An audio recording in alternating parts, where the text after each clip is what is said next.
गुजरात में मुंद्रा बंदरगाह पर 21,000 करोड़ की हेरोइन पकड़ी गई है। 21,000 करोड़ कोई सामान्य राशि नहीं है। यह तो उस हेरोइन की कीमत है जो एक साथ मुंद्रा पोर्ट पर पकड़ी गई है। जो नहीं पकड़ी गई है और जो पूरे देश में सप्लाई हो चुकी है, उसकी कीमत का अंदाजा लगाया जा सकता है। इसके पहले भी अखबारों में ऐसी खबरें छपकर गायब हो जाती रही हैं, लेकिन अगर आप उन तमाम खबरों को एक साथ रखकर देखेंगे तो फिर 21,000 करोड़ की हेरोइन पकड़े जाने की घटना पर हैरानी नहीं होगी। बस इसे लेकर सवाल नहीं होगा कि यह किसकी जवाबदेही है। भारत में ड्रग्स का इतना गहरा जाल कैसे बिछ गया।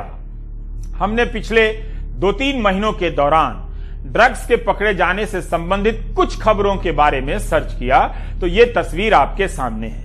इस साल जुलाई में जब दिल्ली पुलिस ने 2,500 करोड़ की हेरोइन पकड़ी, तब पुलिस ने दावा किया कि 10 साल में यह अब तक की सबसे बड़ी खेप पकड़ी गई है।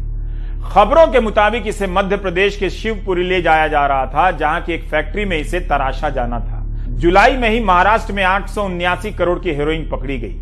इस साल मई में दिल्ली में 250 करोड़ की हेरोइन पकड़ी गई। इसी 31 अगस्त को पंजाब में 100 करोड़ की हेरोइन पकड़ी गई है। इन सभी खबरों में अफगानिस्तान और ईरान का नाम आ रहा है। सिर्फ इन छिटपुट खबरों में ही हजारों करोड़ से अधिक की हेरोइन पकड़े जाने की खबर है। ड्रग्स के कारोबार का मामला राष्ट्रीय सुरक्षा से भी जुड़ता है, लेकिन इसके पकड़े जाने का काम डिपार्टमेंट ऑफ रेवेन्यू इंटेलिजेंस के पास है, गृह मंत्रालय के पास नहीं है। इस विभाग को DRI कहते हैं। गुजरात के मुंद्रा बंदरगाह पर 21,000 करोड़ की हेरोइन पकड़ी गई है। इस बारे में NV श्रीनिवास की खबर छपी है डेक्कन क्रॉनिकल में, और दूसरी जगहों पर भी दूसरे लोगों की छपी है।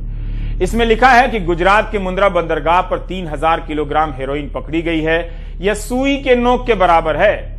ड्रग तस्करों ने इसके पहले 24,000 किलोग्राम हेरोइन की तस्करी की है और उसे अपने नेटवर्क के जरिए पूरे देश के अलग अलग हिस्सों में पहुंचा दिया है। अखबार लिखता है कि अगर DRI के अनुसार 3,000 किलोग्राम हेरोइन की कीमत 9,000 करोड़ मान भी ले, तो उसी दाम के अनुसार भारत में 72,000 करोड़ से अधिक की हेरोइन पहुंच चुकी है। इस साल जून में विजयवाड़ा की एक कंपनी ने 25,000 किलोग्राम ड्रग्स का आयात किया और अपने रिकॉर्ड में इसे टेलकम पाउडर बता दिया।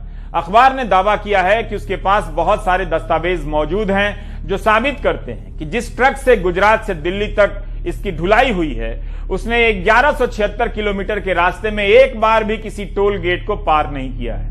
यह कैसे हो सकता है?